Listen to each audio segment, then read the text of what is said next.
আগের দিনও দেখছি এই তুফান টুফান দেখলে মানুষ আজান দেয়, আজান দেয়। তা এবারে ঘরের কোনা দিয়ে আজান দিছে, আল্লাহু আকবার আল্লাহু আকবার।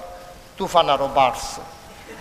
এবি দিয়ে সিল্লান দিয়া কয়, যেই বেনামাজি আল্লাহ শিখে শিখতে গেছে কেন আজান হইল না। জীবনে নামাজ রোজার লোকে দেখা নাই ভাই, দিকে আজান দিলে কি লাভ হইব।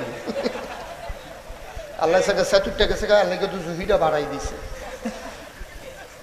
এরপরে এবি দিয়ে কইতেছে, একটা কাম করেন, এই সামনের শুক্রবারে তুফানটা যদি আল্লাহ আল্লাহ থামায়, ঘরটা যদি থাকে, একটা নিয়ত করেন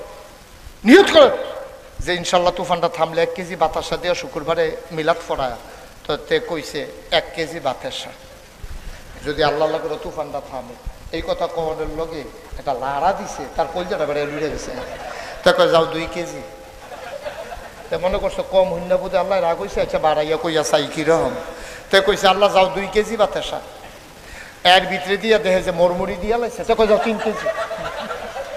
3 কেজি কইছে পরে আরো জোরে একটা বাতাসে বানসিরকিটা মাইরা ঘরটা একবার কাট করে এই ফাইল আরেকবার করে, তাকে 10 কেজি।